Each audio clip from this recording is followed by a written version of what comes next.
देशील का आणि आज ज्ञानगुड बालक म्हणून हात मस्तकी धरशील का हे कुणी मानू नका यातचा मुझे काय अहो बाळू मामाची ही सर्व लेकर एक पिता एक माया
सीता स्वयंवर आर्यराम राम त्या लक्ष्मण सोलपिराम भरत त्या शत्रुघ्न उभेरेश विवाह वर संपली परशुरामाशी विधी प्रसंग सेंट्रल लाईन काढून हेडलाईन पूर्ण सीता स्वयंवरासाठी मिथिला नगरीत अनेक राजे रजवाडे आले होते त्यांचा यथायोग्य आदर सत्कार जनक राजा आपल्या पदालाकडून करीत होता विश्वामित्र ऋषी आपल्या विनंतीस मान देऊन सीता स्वयंवरास आल्याच्या ऐकून त्याला आनंद झाला आणि तो स्वतः आदर सत्कार करण्यासाठी त्यांच्याकडे गेला त्याने विश्वामित्रास नमस्कार केला विश्वामित्राबरोबर आलेल्या राम लक्ष्मणास पाहून त्याला आनंद झाला त्यांनाही स्वयंवर पद आणण्यास विश्वामित्राला सांगितले नवरीचा कायदा पूर्ण आहे स्वयंवराची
विराजमान झाले.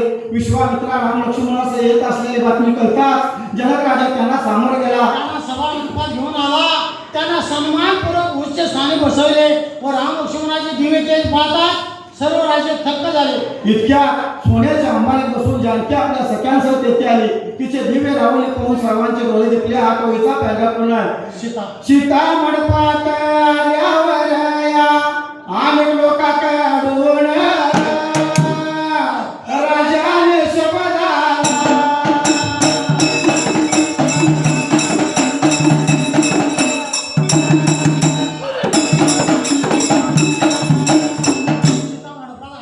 अनेक लोकांकडून राजाने 57 पानसपला 58 पानाला डाव्यात आला. सुरुवात पहिल्या वेळेला शिवधनुष्य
शिवधनुष्य मंडपात आणले आणि म्हणाला सर्वप्रथम अवतरण चिन्हात या प्रचंड शिवधनुष्यात उचलून त्यावर जो चाप चढवी त्या सीतावरील असा स्वयंवराचा पण आहे.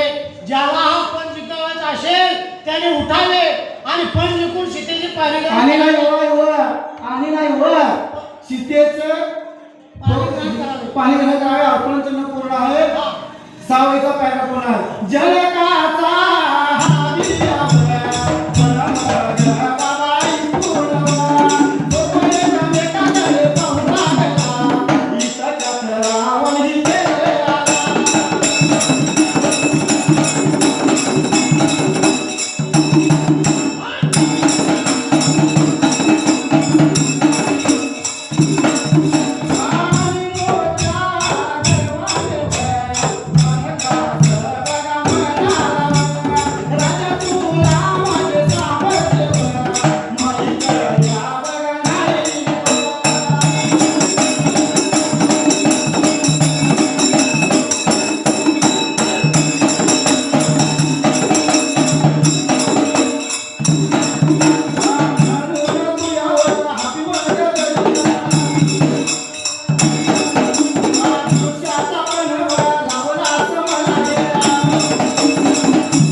रावणी तेथे आला आणि मोठ्या गर्वाने जनकास म्हणाला, सोलपिराम अवतरे चिंडात.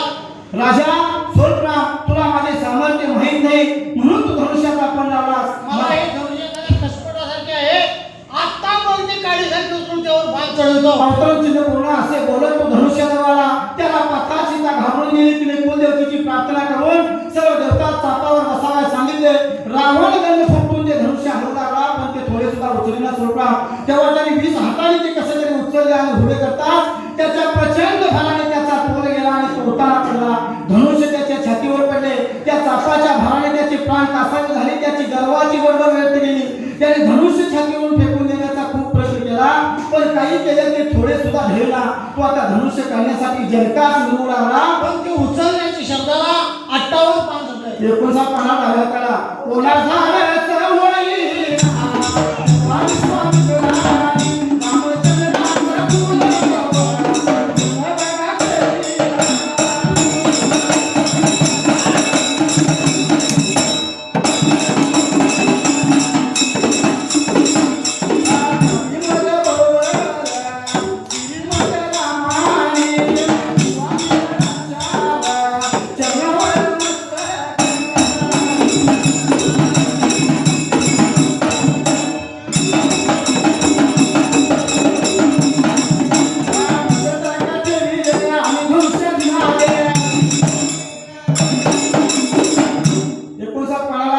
रस होईल तेव्हा विश्वामित्राने रामचंद्रास फोन केली. त्याबरोबर श्रीराम आणि विश्वामित्र तेव्हा श्रीराम आणि विश्वामित्रांच्या चरणा मस्तक ठेवले आणि धनुष्य दिन आले.